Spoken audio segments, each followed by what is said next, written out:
hindi pa tapos itong si Bestie, hindi siya papayag na hindi magbunga ang kanyang pinaghirapan kaya't lalabanan na niya itong si Robert.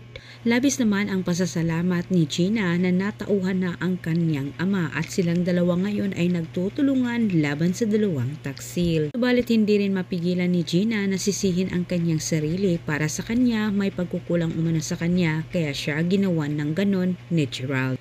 Naglabas ng sama ng loob itong si Gina kay Maki. Ngunit payo naman ni Maki, mas mabuti umano na bigyan ng pangalawang pagkakataon itong si Gerald dahil tao lamang ito ay nagkakamali at dagdag din niyang sinabi na itong si Bestie umano ang lapit ng lapit kay Gerald. Samantala sa kabilang banda, napahiya itong si Bestie sa pagpunta niya sa bangko na kung saan ay balak na niyang kunin ang lahat ng kanyang naipon.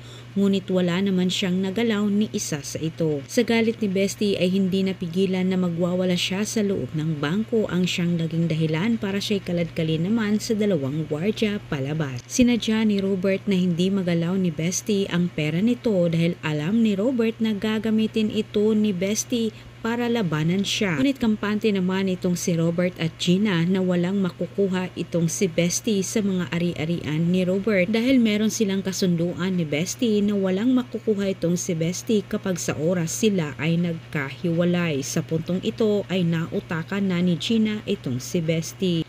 Sa kabilang banda, muling hinarap naman ni Gerald ang kanyang asawa at sinusuyo niya ito. Subalit hindi pa tapos itong si Gina sa panunumbat ng kanyang asawa. Dito na umano niya napagtanto na una pa lang ay magkasabwat na umano itong si Bestie at Gerald dahil sa masamang intensyon ni Bestie. Ngunit iginiit naman ito ni Gerald na wala umano siyang kinalaman sa plano ni Bestie at alam naman umano ito ni Gina. Pinapahiya ni Gina itong si Gerald sa harap ng mga tao at sa kasamang palad na abutan naman sila ni Robert na nagtatalo. Ipinagsiksikan naman ni Gerald ang kanyang sarili at sinabi niya kay Robert na siya'y bigyan ng pangalawang pagkakataon dahil gusto umano niyang buuhin muli ang kanyang pamilya. Ngunit ang mag-ama ay pareho silang pinanindigan at meron silang isang salita na hindi na umano sila makipagbalikan sa kani-kanilang asawa. Galit na galit itong si Bestie na wala siyang nakuha sa kanyang pera at sinusulsulan naman siya ng kanyang ina na kailangan meron silang gawin